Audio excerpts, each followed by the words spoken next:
All right, good people, if you like this video, click like and subscribe. Helps me out with the channel. All right, so now I was pretty much sleeping my life away and, woke up late in the morning and found out that the Target Geek Out was going on. And, immediately I saw that Batmobile and, I was like, oh, man, I really want this Batmobile.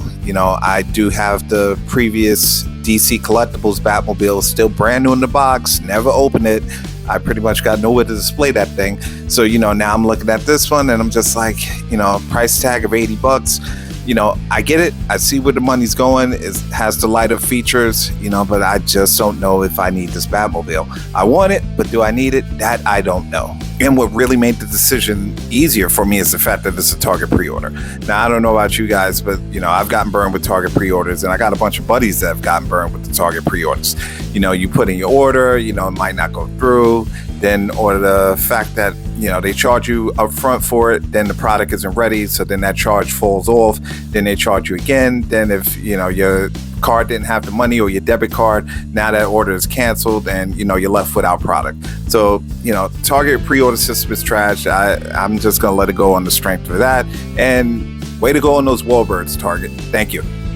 All right, next up is a set that I showed a little bit of interest in. I thought about it, and that's the Joker and Harley Quinn's replacement, Punchline. This set looks good to me. I thought the paint apps looked pretty vibrant. It looks good on the paint. And, me and my buddy Nick was discussing it earlier, and he said one thing: where are the hands? These figures have no hands. They got a couple of knives, but other than that, what else are they coming with? It comes with a nifty little autograph from Jimenez, but, and the mock-up looks good, but other than that, they're not coming with anything.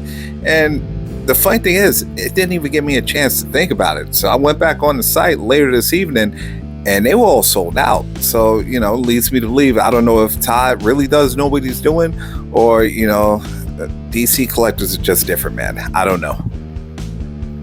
And next up, joining the fray, we have Metello. Now, me and Nick were talking about this, and, we're used to having him look like a giant Terminator robot, with the metal housing in his chest, holding the kryptonite for Superman. So I'm not too familiar with this version of it, and, I'm just not too sure how to feel about it. I don't love it. I don't hate it. I'm just indifferent with it. So, this is an easy pass on this one. And next up, we have a 2-pack, The Rookie and Mr. Bloom. That rookie suit is from Jim Gordon's time as Batman. And, I'm looking at this figure set. I don't know. The colors look okay. Again, this is another one of those ones where the mock-up looks good, but after that, there's not much else I'm pretty much excited about. So this is going to be a pass. And next up, we're going to have what I think is the worst figure in this assortment out of the whole Geek Out Target event, is the Fire figure. This Fire figure is the worst. Me and Nick, we had a conversation about this figure, and his consensus is it should have been a $10 figure. You saved a ton of money on the paint apps and basically did nothing with this figure.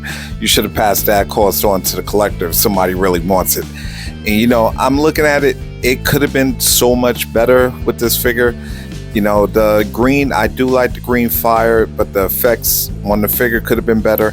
And that face, I don't know what is wrong with that face. Like, why would you paint black lines on to make, to bring out the features on the face? If anything, you should have just used a different assortments, different tones of green, and maybe some yellows in there to bring out, the effects of her face on Fire. So, this is bad.